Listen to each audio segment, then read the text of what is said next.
The engines love working when the sun shines. One day, Thomas and Percy were helping Salty at the docks. But Salty was worried. It may be sunny now, matey, but there be a storm coming. It may be sunny now, matey, but there be a storm coming. There be a fierce storm on the way, Captain, peeped Percy. Salty knew they were making fun of him. He felt sad. Later, Sir Topham Hatt arrived. "I want you to fetch Fergus from the smelter's yard," he said. "His driver doesn't know the line." Aye, aye, sir, replied Salty sadly. Salty was glad he was going to the smelters.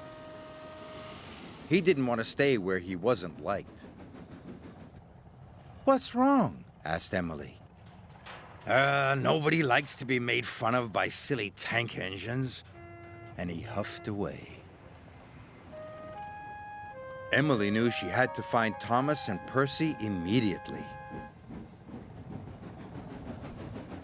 "Those be dark clouds, matey," whistled Thomas. "There be a fierce storm on the way, Captain," peeped Percy. Emily was cross. "It's not nice to copy the way others speak. You hurt Salty's feelings." "We were just having fun," said Percy. "We'll say sorry to him," added Thomas. But Salty was nowhere to be found.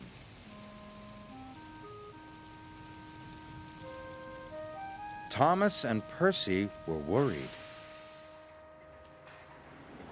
Fergus was waiting for Salty when he arrived at the smelters. "Right on time," congratulated Fergus. "Aye, but there's a storm coming," said Salty. "We must hurry." Soon they were hooked up and on their way home. Salty was right about the storm. It was a fierce one. The ships at sea depend upon the lighthouse to keep them safely off the rocks. But now there was trouble.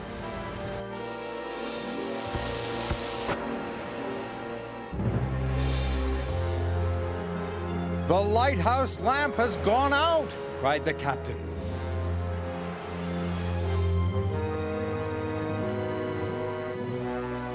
Salty and Fergus were fighting their way through the wind and rain.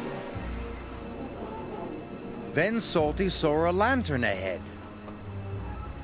The lighthouse keeper was waiting for him. "Our lighthouse lamp has gone out! Our generator is broken!"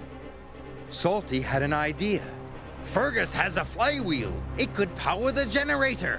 "Hurry!" shouted the lighthouse keeper. Fergus's flywheel was attached to the generator shaft. Without the lighthouse, the ship was steaming towards the rocks. Fergus was working as fast as he could. Finally, the generator came back to life. The lighthouse beam shone across the stormy sea once more. "Just in time! Hard to starboard, matey!" Salty's idea had saved the day. Fergus worked hard until first light. The next morning, Salty and Fergus chugged back to the docks.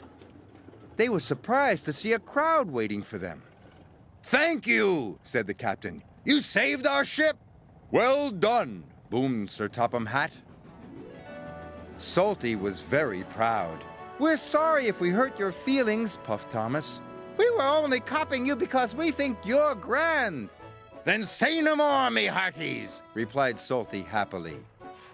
Now they will all work together and have fun together, as good friends should.